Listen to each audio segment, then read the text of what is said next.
नमस्कार दोस्तों, आप सभी का स्वागत है डीके जनरल स्टडीज़ में। दोस्तों, आप सभी के लिए यहाँ पर मैं हिंदी और छत्तीसगढ़ी भाषा का क्लास लेकर आया हूँ, जो कि हिंदी व्याकरण और छत्तीसगढ़ी व्याकरण का यहाँ पर आपको क्वेश्चन देखने को मिलेगा।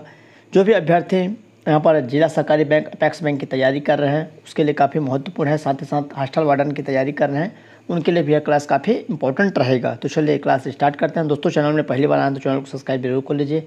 साथ ही साथ बेल घंटी के जो ऑल बटन है उसको भी प्रेस कर ले, ताकि जब भी कोई नया वीडियो आए तो उसका नोटिफिकेशन आप तक अवश्य पहुंचे। लाइक जरूर कर दीजिएगा और अपने दोस्तों के साथ शेयर करना ना भूलिएगा। दोस्तों, इससे पहले कंटिन्यू मैं यहाँ पर क्लास करा रहा हूँ, जो कि पूर्णतः निःशुल्क रहेगा और सारे क्लासेस का आपको PDF जो है यहाँ पर जो क्लासेस आपको देखने को कहाँ मिल जाएगा, प्लेलिस्ट में मिल जाएगा। तो प्लेलिस्ट जाकर जरूर देख सकते हैं। पहला क्वेश्चन है, निम्नलिखित में किस शब्द में हलंत लगेगा? तो जगन्नाथ है, अधीन है और विधिवत है सूचीपत्र। तो इसका सही आंसर यहाँ पर C हो जाएगा, विधिवत। नेक्स्ट क्वेश्चन है, अगला जो प्रश्न है, तो चलिए अगले प्रश्न की तरफ यहाँ पर बढ़ लेते हैं। अगला जो क्वेश्चन है यहाँ पर देख सकते हैं, निम्नांकित में कौन सा युग्म पुल्लिंग स्त्रीलिंग का नहीं है? तो इनमें से कौन सा जो युग्म है किसका नहीं है? पुल्लिंग और स्त्रीलिंग का नहीं। तो गन्ना, पहिया, आटा, रोटी, दही, नदी, पान, बाँस। तो इसका सही आंसर गन्ना, पहिया, जिसमें पुल्लिंग और स्त्रीलिंग का नहीं है। अगला क्वेश्चन, नीचे दिए गए शब्दों में कौन सा शब्द एक वचन है? तो इनमें से कौन सा जो शब्द है एक वचन है? तो लताएं हैं, गुड़िया है, गाय हैं, गौ हैं। तो इसका सही आंसर यहाँ पर गुड़िया हो जाएगा, जो कि एक वचन है। बाकी लताएं बहुवचन है, गाय भी बहुवचन है और गौ भी बहुवचन है। शाश्वत का विलोम शब्द है, तो शाश्वत का विलोम क्या हो जाएगा? तो क्षणिक है, नश्वर है, नाशवान या विनाशी। तो शाश्वत का करेक्ट आंसर यहाँ पर क्षणिक हो जाएगा। तो ए वाला ऑप्शन आपका करेक्ट हो जाएगा। अगला प्रश्न है, मैं इसका अर्थ नहीं लगाता जो कि आप लगाते हैं, इस वाक्य में किस प्रकार का दोष है? तो यहाँ पर इनका कहने का मतलब है कि मैं इसका अर्थ नहीं लगाता जो कि आप लगाते हैं। तो इस वाक्य में कौन सा दोष है? कथित पदत्व दोष, न्यून पदत्व दोष, अधिक पदत्व दोष या अकर्मत्व दोष। तो इसका राइट आंसर C हो जाएगा, अधिक पदत्व दोष हो जाएगा। अगला है, बुद्धिभ्रष्ट होना वाक्य को व्यक्त करने वाला मुहावरा कौन सा है? तो बुद्धिभ्रष्ट होना मुहावरे जो होता है उसका जो इसको करेक्ट करने वाला, जो सही करने वाला वाक्य कौन सा हो जाएगा? मुहावरा, अक्ल पर पत्थर पड़ना, चक्कर में पड़ना, धोखा खाना या उल्लू बनाना। तो अक्ल पर पत्थर पड़ना, बुद्धिभ्रष्ट होना, इसका राइट आंसर हो जाएगा। अगला प्रश्न है, न कारण होना न कार्य होगा को व्यक्त करने वाली कहावत है। न कारण होगा न कार्य होगा को व्यक्त करने वाली कौन सी कहावत है? तो विष की गांठ गोद फेंकना, वह ढूंढ काट देना जिस पर उल्लू बैठे हो, न रहेगा बांस न बजेगी बांसुरी, न तीन बुलाओ न तेरा आए। तो इसका राइट आंसर यहाँ पर न रहेगा बांस न बजेगी बांसुरी, इसका राइट आंसर हो जाएगा। अगला क्वेश्चन है, आप ऐसे बोलते हैं मानो मुख से फूल झड़ते हों, वाक्य में क्रिया किस काल की है? आप ऐसे बोलते हैं मानो मुख से फूल झड़ते हो, वाक्य में क्रिया किस काल की है? संभाव्य वर्तमान काल, संदिग्ध वर्तमान काल, पूर्ण वर्तमान काल, तात्विक वर्तमान काल, तत्कालिक वर्तमान काल। तो उसका राइट आंसर यहाँ पर संभावना संभाव्य वर्तमान काल हो जाएगा। अगला क्वेश्चन है, निम्नांकित में से किस वाक्य की क्रिया संदिग्ध वर्तमान काल में है? तो इनमें से कौन सी क्रिया है जिसका संदिग्ध वर्तमान काल में है? तो अब मैं क्या करूं, तुम चाहो तो अभी झगड़ा मिट जाए, चाय पत्तियों से बनती होगी, कहीं पानी बरसा होगा क्योंकि ठंडी हवा चल रही है। तो इसका राइट आंसर यहाँ पर चाय पत्तियों से बनती होगी, C वाला ऑप्शन सही हो जाएगा। अगला है, निम्नांकित शब्दों में किस शब्द का संधि विच्छेद गलत है? तो इनमें से कौन सा संधि विच्छेद है जो कि गलत है? तो चलिए देख लेते हैं यहाँ पर। तो अभिषेक है, अभिधन शेक, तो ये सही है। संयोग, समधन योग, तो ये भी सही है। तो ये दोनों है। इसके जो दो है C और D ये ऊपर में है, तो इसको मैं आपको दिखा देता हूँ थोड़ा सा। ये C और यहाँ पर D, आच्छादन है, आगधन छादन और विसर्ग है, विधन सर्ग। तो इनमें से कौन सा गलत है? तो यहाँ पर D वाला ऑप्शन सही हो जाएगा, जो कि ये गलत है, विसर्ग है। तो ये वाला आपका राइट आंसर हो जाएगा। चलिए अगला यहाँ पर देखते हैं, अगली जो क्वेश्चन है उसके तरफ बढ़ते हैं। हिंदी के ही प्रश्न है।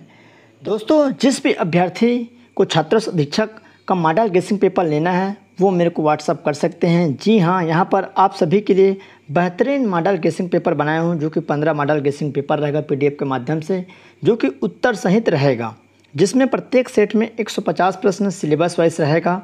सबसे पहले आपका यहाँ पर 1 से लेकर 50 तक कंप्यूटर के प्रश्न रहेंगे। उसके बाद हिंदी के प्रश्न 10 प्रश्न, फिर अंग्रेजी के 10 प्रश्न, उसके बाद गणित के 20 प्रश्न, इंडिया जीएस के फिर 15 प्रश्न, उसके बाद करंट अफेयर के यहाँ पर 15 प्रश्न, छत्तीसगढ़ जीएस के 20 प्रश्न, उसके बाद आपके बाल मनोविज्ञान के 10 प्रश्न। तो इस तरह सेट वाइज बनाया हुआ है, 1 से लेके 150 तक क्रम वाइज, जैसे सिलेबस आपका रहेगा, जैसा आपका एग्ज़ाम होगा सेम इसी पैटर्न पर, और बेहतरीन क्वेश्चन का सिलेक्शन किया गया है आपको एग्ज़ाम में आने लायक। तो जो भी अभ्यर्थी लेने के इच्छुक है, जो भी ईमानदारी से तैयारी कर रहे हैं, मेरे को व्हाट्सअप कर सकते हैं। और मैं आपको थोड़ा सा डिटेल बता दूं, कंप्यूटर का टोटल जो प्रश्नों की संख्या रहेगी सभी सेट मिलाकर 750 प्रश्न, हिंदी के 150, इंग्लिश के 150, गणित के 300 प्रश्न, इंडिया जीएस के यहाँ पर 225, करंट अफेयर के 225, छत्तीसगढ़ जीएस के 300 प्रश्न, बाल मनोविज्ञान के 150। इस तरह कुल प्रश्नों की संख्या 2250 प्रश्न रहेंगे, सभी अति महत्वपूर्ण रहेगा और आपके एग्ज़ाम के लिए काफ़ी बेनिफिट, काफ़ी मददगार साबित होंगे। जो भी अभ्यर्थी तैयारी कर रहे हैं उसके लिए यह काफ़ी महत्वपूर्ण रहेगा। आप ज़रूर परचेज़ करिए और इसके लिए यहाँ पर मेरे को व्हाट्सअप कर सकते हैं 782825 इस नंबर पर, और व्हाट्सअप पर तुरंत रिप्लाई दिया जाएगा। जो अभ्यर्थी ईमानदारी से तैयारी कर रहे हैं वहीं व्हाट्सअप करिए, जिसको छात्र शिक्षक बनना है और बेहतरीन मॉडल गेसिंग पेपर है, सिलेक्टेड है सभी। तो चलिए दोस्तों, निश्चयात्मक अर्थ में सही वाक्य है, तो निश्चयात्मक जो अर्थ है तो इसमें कौन सा सही वाक्य हो जाएगा। तो यहाँ पर 4 ऑप्शन दिया हुआ है। पहला है ए है, रमेश रोटी भी खाता है, और उसके बाद रमेश रोटी खाता है, रमेश रोटी ही खाता है, और उसके बाद रमेश रोटी खाता है भी। तो इस तरह से 4 ऑप्शन दिए हुए हैं। तो इनमें हमको क्या बतानी है, तो इनमें हमको निश्चय अर्थ में सही वाक्य बतानी है। तो इसका राइट आंसर क्या होगा, रमेश रोटी ही खाता है। अगला है निम्नलिखित में संयुक्त स्वर है, तो ए ओ ए उपयुक्त सभी। तो संयुक्त स्वर कौन सा है, तो संयुक्त स्वर यहाँ पर तीनों है, तो इसका राइट आंसर यहाँ पर डी हो जाएगा। अगला प्रश्न है निम्नलिखित में महाप्राण व्यंजन नहीं है, तो महाप्राण व्यंजन नहीं है पूछा है, घा है, झा है और पा है, ठा है। तो इसका सही आंसर यहाँ पर सी हो जाएगा, पा।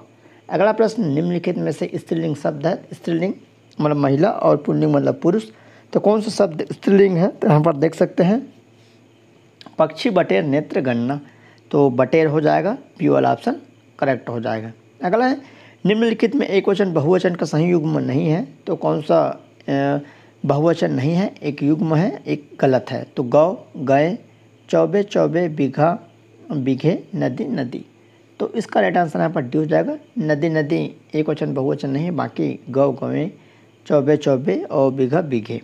अगला प्रश्न है निम्नलिखित में से सही शब्द रूप चुनिए, तो निम्नलिखित में से सही शब्द रूप चुनना है। तो सकुशल पूर्वक, सकुशलतापूर्वक, सकुशल या उपयुक्त में से कोई नहीं। तो सी वाला सही हो जाएगा, सकुशल। अगला है इनमें से शुद्ध वाक्य है, तो कौन सा शुद्ध वाक्य है, 4 वाक्य दिया हुआ है। रविवार के दिन स्कूल कोई नहीं जाता, मैं रविवार के दिन स्कूल नहीं जाऊँगा, मैं रविवार को स्कूल नहीं जाता, रविवार के दिन स्कूल नहीं खुलता। तो सी हो जाएगा, मैं रविवार को स्कूल नहीं जाता, ये शुद्ध है। अगला है 7 चिड़ै 7 रंग डारे बैठन तो एक रंग, इस कहावत का सटीक अर्थ क्या होगा, तो 7 चिड़ै 7 रंग। सप्त सिंधु सप्तऋषि सप्तपदी या इंद्रधनुष, तो इसका सही आंसर यहाँ पर इंद्रधनुष हो जाएगा। अगला प्रश्न है खुशियाँ मनाना का समानार्थी मुहावरा क्या होगा, तो खुशियाँ मनाना का समानार्थी मुहावरे, तो घर में गंगा बहना, घूरे के दिन फिरना, या यहाँ पर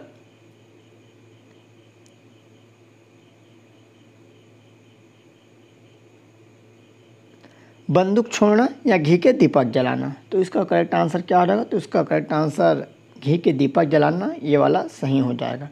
अगला प्रश्न है मेरी पढ़ाई में बहुत नुकसान हो रहा है, तो मेरी पढ़ाई में बहुत नुकसान हो रहा है वाक्य में अशुद्धि है, संज्ञा संबंधी, क्रिया संबंधी, विशेषण संबंधी या विभक्ति संबंधी।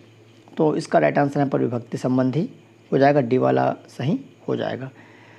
अगला है छत्तीसगढ़ी के क्वेश्चन है, तो चलिए उसके तरफ बढ़ते हैं, जो कि छत्तीसगढ़ी के काफ़ी महत्वपूर्ण प्रश्न रहेगा। तो लगभग 20 प्रश्न मैं आपको बताऊंगा। तो पहला है अमर का छत्तीसगढ़ी पर्यायवाची शब्द कौन सा है, तो अमर, अमर, अलंग या अमन। तो इसका राइट आंसर अमर हो जाएगा। अमर का छत्तीसगढ़ी पर्यायवाची क्या हो जाएगा, अमर। बौना का विलोम शब्द लिखिए, तो लमगोड़वा, बठवा, टेकिया, सिधवा। तो बौना का यहाँ पर क्या हो जाएगा, बौना का विलोम, बौना मतलब छोटा और उसका लंबा को लमगोड़वा, ए वाला ऑप्शन सही हो जाएगा। अगला है खुहार शब्द का विलोम शब्द लिखिए, खुहार शब्द का। तो खुहार मतलब, तो यहाँ पर अमर, अदावर, अनित या आबाद। तो खुहार मतलब आबाद, डी वाला ऑप्शन सही हो जाएगा क्योंकि विलोम यहाँ पर पूछा है। ज़्यादा का विलोम शब्द लिखिए, लट्ठा, खंगना, कैच्चा, झुक्खा। तो ज़्यादा का क्या हो जाएगा, तो ज़्यादा का यहाँ पर खंगना हो जाएगा, ज़्यादा मतलब ज़्यादा, खंगना मतलब खंग जाना, कम हो जाना। छत्तीसगढ़ी शब्द उत्ती का विलोम, तो छत्तीसगढ़ी शब्द यहाँ पर है तो उत्ती का विलोम बुड़ती, पूरब, रक्षहु, आग्नेय। तो इसका करेक्ट आंसर बुड़ती हो जाएगा। छत्तीसगढ़ी शब्द उगती मतलब उगता, तो मतलब पूर्व को, जहाँ से सूर्य उगता है, और आपका यहाँ पर बुड़ती मतलब पश्चिम, जहाँ सूर्य डूबती है। हितवा का विलोमार्थी शब्द लिखिए, तो लबरा, भकला, अड़हा, बैरी। तो हितवा का विलोम क्या हो जाएगा, तो इसका सही आंसर यहाँ पर बैरी हो जाएगा। हितवा मतलब दोस्त, बैरी मतलब दुश्मन। होशियार का विलोमार्थी शब्द क्या होगा, तो होशियार मतलब होशियार, मतलब होशियार लड़का। तो यहाँ पर लुदरा, लंगड़ा, लंकुछा, लिगरी। तो होशियार का यहाँ पर जोजवा हो जाएगा, विलोम क्या हो जाएगा, जोजवा। जोजवा यहाँ पर है नहीं है, तो इसका राइट आंसर यहाँ पर जोजवा हो जाएगा। अगला है गुरिया का विलोम शब्द बताइए। गुरिया का उल्टा क्या हो जाएगा, तो किरिया, कुरिया, करिया, किरनी। तो सी करिया हो जाएगा। अगला है निम्नलिखित शब्दों में से समूहवाचक शब्द संज्ञा को पहचानिए। तो चाउर, डोली, प्यास, बर्दी। तो यहाँ पर इसका क्या हो जाएगा, समूहवाचक जो समूह में रहता है, तो चाउर है, डोली है, बर्दी है। तो आप सभी को मालूम होगा बर्दी जो समूह में होता है, जो गाय है। तो डी वाला ऑप्शन सही हो जाएगा। अगला है निम्नलिखित में से कौन सा शब्द व्यक्तिवाचक संज्ञा नहीं है। तो कौन सा शब्द है जो कि व्यक्तिवाचक नहीं है, समारोह, गजमार, डोंगर, दलहा। तो इसका सही आंसर यहाँ पर डोंगर हो जाएगा।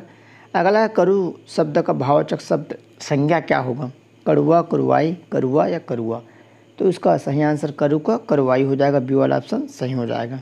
अगला प्रश्न है तेजाब शब्द है कैसा संज्ञा आए। तो तेजाब जो शब्द है कैसा संज्ञा है, तो जातिवाचक, व्यक्तिवाचक, द्रव्यवाचक, समूहवाचक। तो तेजाब जो है द्रव्यवाचक है, एसिड। तो सी वाला ऑप्शन सही हो जाएगा। खोल बहरा है, खोल बहरा क्या है, खोल बहरा तो व्यक्तिवाचक, जातिवाचक, भाववाचक, समूहवाचक। तो खोल बहरा जो होता है व्यक्तिवाचक किसी का नाम रहता है, तो ए वाला ऑप्शन सही हो जाएगा। गोरस शब्द संज्ञा का कौन सा प्रकार है, गोरस संज्ञा का कौन सा प्रकार है, तो द्रव्यवाचक, समूहवाचक, भाववाचक, जातिवाचक। तो गोरस जो होता है द्रववाचक है, मतलब दूध को गोरस कहा जाता है। तो इसका सही आंसर ए हो जाएगा। समूहवाचक संज्ञा है तो बोइर है, सियानी, करु, झोथा। IMP क्वेश्चन है, तो यहाँ पर समूहवाचक क्या हो जाएगा, झोथा मतलब एक समूह में रहता है, जैसे फल वल हो गया, बोइर है, या नारियल है जैसे बोलते हैं, झोथा का झोथा है। तो इसका राइट आंसर डी हो जाएगा। अम्मट शब्द का भाववाचक संज्ञा क्या होगा, अम्मट। तो अम्मटजन, अमटन, आमटन या अम्मट। तो अम्मट शब्द का यहाँ पर संज्ञा क्या हो जाएगा, तो इसका सही आंसर यहाँ पर क्या हो जाएगा, अम्मट। तो अम्मट मतलब क्या हो जाएगा, यहाँ पर जो संज्ञा है, तो अम्मट मतलब अम्मट इस तरह से। तो अम्मट का इनमें से कोई नहीं, ई वाला ऑप्शन हो जाएगा, बट यहाँ पर है नहीं, तो इसका करेक्ट आंसर यहाँ पर ई हो जाएगा, इनमें से कोई नहीं। अगला प्रश्न है संज्ञा कितने प्रकार के होते हैं। तो 6 है, 8 है, 5, 4। तो संज्ञा कितने प्रकार के होते हैं, तो इसका सही आंसर यहाँ पर 5 प्रकार हो जाएगा, सी वाला। अगला इनमें से भाववाचक संज्ञा है, तो भाववाचक संज्ञा कौन सा इनमें से, तो मुसवा, लइका, माया, कोरी। तो इसका सही आंसर यहाँ पर माया हो जाएगा, जो कि भाववाचक है। तो सी वाला सही हो जाएगा। मुसवा मतलब चूहा होता है, लइका मतलब छोटे बच्चे को, कोरी मतलब यहाँ पर एक कोरी मतलब 20 को कोरी कहते हैं। गरेरा तूफान कैसा संज्ञा आए, गरेरा हवा, गरेरा तूफान इसको बोलते हैं। तो द्रववाचक, समूहवाचक, जातिवाचक या इनमें से कोई नहीं। तो इसका सही आंसर यहाँ पर गरेरा तूफान द्रववाचक हो जाएगा। तो ए वाला ऑप्शन सही हो जाएगा। तो इस तरह आप सभी के लिए हिंदी छत्तीसगढ़ी के IMP प्रश्न, तो ऐसे चैनल में बने रहिए, चैनल को सब्सक्राइब कर लीजिए, कंटिन्यू क्लास आते रहेगा। तो चलिए दोस्तों